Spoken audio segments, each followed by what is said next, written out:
अस्सलाम वालेकुम वरहमतुल्लाहि वबरकातुहू। यूट्यूब व्यूवर्स, आपको मॉम स्पाइस किचन में वेलकम करते हैं और उम्मीद करते हैं कि आप अपनी फैमिलीज़ के साथ खुश भी होंगे और महफूज भी होंगे। आज की रेसिपी जो मैं आपके साथ शेयर करूंगी, ये स्पेनिश एग टोटीला और मोरक्कन मैसेमन की रेसिपी है और ये रेसिपी बहुत ही न्यूट्रिशन से भरपूर रेसिपी है। उम्मीद है कि आपको मेरी ये रेसिपी पसंद आएगी। इसको बनाने के लिए जो चीज़ें हमें चाहिए होंगी, इसमें रेड पेपरिका पाउडर जो हम सिर्फ इसको कलर के लिए इस्तेमाल करेंगे, नमक, साबुत ज़ीरा पिसा हुआ और आलूओं को मैंने छोटे स्लाइसेस में चौकोर स्लाइसेस में काट लिया है और प्याज छोटे स्लाइसेस में, और उसके अलावा तेल और काली मिर्च वो हमें चाहिए और अंडे। और मसमन बनाने के लिए हमें चाहिए नमक, सूजी, मैदा और पानी, जिससे हम इसका डो बना लेंगे। इसका आटा गूंद लेंगे और आटा हम सबसे पहले गूंद कर रख देंगे और इसके बाद हम एग टोटीला बनाना शुरू करेंगे। आटा हम गूंद लेंगे सबसे पहले और इसका डो बनाने के लिए सबसे पहले मैंने मैदा, फिर उसके बाद सूजी और मैदा मैंने 500 ग्राम और सूजी मैंने 200 ग्राम इसमें लिए और नमक शामिल कर दिया और पानी, नीम गर्म पानी, इससे हम इसका डो बना लेंगे, आटा गूंद लेंगे। और इस रेसिपी के जो अज्जा मैंने बताए हैं, मैदा 500 ग्राम, सूजी 200 ग्राम, इसे हम तकरीबन 8 पराठे जो मैसेमन हम तैयार कर सकते हैं। सबसे पहले इसका आटा हम गूंद कर रख लेंगे और इसको थोड़ी देर के लिए छोड़ देंगे। कवर करके हम इस डो को थोड़ी देर के लिए छोड़ देंगे। इस तरह इसका डो की जो हमें चाहिए रोटी के लिए, इस तरह इसका डो होना चाहिए, ना ही पतला और ना ही बहुत ही सख्त। इसके पेड़े मैंने बनाकर पहले ही रख लिए हैं, पेड़े बनाकर रख देंगे और इसके बाद हम एग टोटीला बनाना शुरू करेंगे।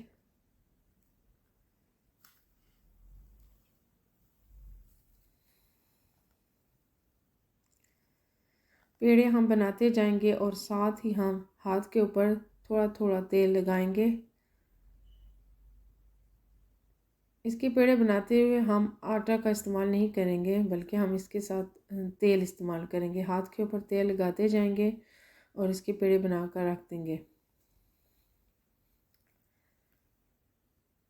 जब सारे पेड़े बन जाएंगे तो इसको कवर करके थोड़ी देर के लिए छोड़ देंगे, जब तक हम एग टोटीला की रेसिपी स्टार्ट करेंगे। सबसे पहले तेल पैन में डालकर प्याज डालकर इसको थोड़ी देर के लिए पकाएंगे और नमक भी साथ इसके ऐड कर दें। एग को हमने सिर्फ थोड़ा सा पकाना है, इसको गोल्डन नहीं करना। जब ये सॉफ्ट हो जाए तकरीबन 5 मिनट बाद, फिर इसमें जो आलू हमने स्क्वायर स्लाइसेस में चौकोर काटे थे वो इसमें डाल देंगे और इनको थोड़ी देर के लिए पकाएंगे। थोड़ी देर हिलाकर आप इसके ऊपर लिड लगाकर रख दें, ढक्कन लगाकर।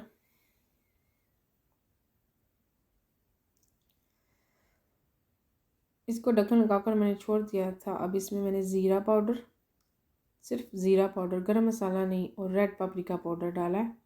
रेड पेपरिका पाउडर ये मैंने इसलिए डाला है कि इसका थोड़ा सा कलर चेंज करेंगे और ये स्पाइसी नहीं होता। और काली मिर्च मैंने ग्राइंडर से ग्राइंड करके डाली है अभी फ्रेश, इससे भी इसका बहुत ही अच्छा फ्लेवर आएगा। अगर आपने पीसी हुई डालनी है तो आप डाल सकते हैं, वो भी आप इसमें इस्तेमाल कर सकते हैं, लेकिन इसमें मैंने फ्रेश डाली है। इसको थोड़ी देर के लिए पकाएंगे, उसके बाद फिर इसके ऊपर दोबारा ढक्कन लगाकर छोड़ देंगे जब तक आलू थोड़े सॉफ्ट हो जाएं। आलू को बहुत ज़्यादा सॉफ्ट नहीं करना। तकरीबन 5 मिनट बाद आलू को फिर चेक करेंगे कि आलू थोड़े गल चुके हैं, नरम हो चुके हैं। जी, आप देख सकते हैं कि आलू को हमने इतना नहीं पकाना जिस तरह ये छुरी से जिस कट सके आसानी से। बहुत ज़्यादा गले हुए आलू नहीं होने चाहिए। और उसके बाद एक बड़े प्याले में सारे अंडे हम डाल देंगे। जितने अंडे हमें चाहिए उनको हम फेंट लेंगे अच्छी तरह से। नमक, थोड़ा सा नमक आप डाल सकते हैं और इनको अच्छी तरह से फेंट लेंगे। और जो आलू और प्याज का जो हमने मसाला बनाया है वो इसको अंडे के अंदर मिक्स कर देंगे सारा। फिर इसको अच्छी तरह से हम मिक्स कर लेंगे और बहुत तेज़ी से इसको नहीं मिक्स करना, इसको आराम से आप मिक्स करें किसी चम्मच या विस्कर की मदद से। अब पैन में थोड़ा सा तेल डालकर फिर इसमें जो मिक्सचर है वो डालेंगे। सारा नहीं डालना, थोड़ा थोड़ा करके डालना है। और इस मिक्सचर से तकरीबन मैंने 3 एग टोर्टिला तैयार किए थे।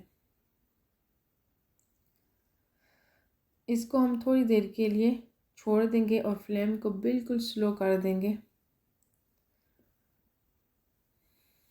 और इसके ऊपर प्लेट लगाई है ताकि हम इसको पलट सकें। अगर हम चमचे की मदद से पलटेंगे तो ये टूट सकता है और ये टूटना बिल्कुल नहीं चाहिए। ये इस तरह से दिखाई देगा और वापस हम इसको पैन में डाल देंगे ताकि ये दूसरी साइड से अच्छी तरह से पक सके। इसको आप स्लो हीट पर पकाएं और ये इसकी अब फाइनल लुक है। ये अब तैयार है। मसैमन बनाने के लिए जो पेड़े मैंने तैयार करके रख लिए थे, अब मसैमन इसे तैयार करेंगे। सबसे पहले बटर को मेल्ट करके रख लेंगे और सूजी जो हम मसैमन को बनाते हुए इसके ऊपर डालेंगे और तेल और बटर से हम इसको पकाएंगे। मैंने सरफेस के ऊपर बटर लगा लिया और पेड़ा रख दिया और पेड़े को मैंने दबाया ताकि हम इसकी रोटी की शेप तैयार करें। और इसकी शेप बनाते हुए इसके ऊपर बटर हम लगाते जाएंगे ब्रश की मदद से। जितना हम तेल लगाएंगे उससे इसके अच्छे लेयर तैयार होंगे और ये पराठा चौकोर शेप में होगा, यानी कि स्क्वायर शेप में इस पराठे की शेप होगी। और इसको हम हाथ की मदद से इसकी शेप बनाते जाएंगे और साथ साथ तेल लगाते जाएंगे। इसको आप हाथ की मदद से दबाते जाएं और इसको एक स्क्वायर शेप दे लें, चौकोर शेप। और इसको हमने रोलिंग पिन से बिल्कुल नहीं दबाना, बिल्कुल नहीं इसकी शेप देनी, हाथ से ये सारी शेप होगी। अब तवे के ऊपर डालकर इसके ऊपर सूजी का थोड़ा थोड़ा छिड़काव करें। सूजी इसके ऊपर डालें, थोड़ी स्प्रिंकल करें। सूजी डालने से मसैमन क्रिस्पी होगा और इसकी दोनों साइडों को बटर ब्रश की मदद से लगाते जाएं और इसको मीडियम हीट के ऊपर फ्लेम के ऊपर पकाएं।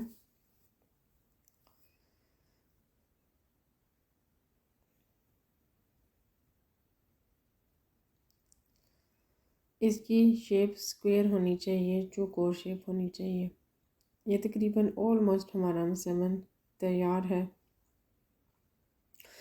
और ये क्रिस्प्स आप देख सकते हैं, ये सूजी इसके ऊपर स्प्रिंकल करने से और बटर लगाने से आई है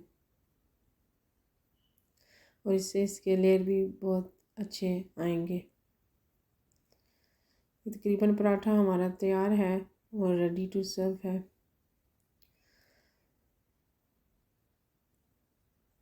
ये एग टोर्टिला बहुत ही मज़ेदार और न्यूट्रिशन से भरपूर रेसिपी है। इसको आप ग्रीन टी के साथ सर्व करें। बहुत ही मज़ेदार रेसिपी तैयार है। उम्मीद है आपको मेरी ये रेसिपी पसंद आएगी।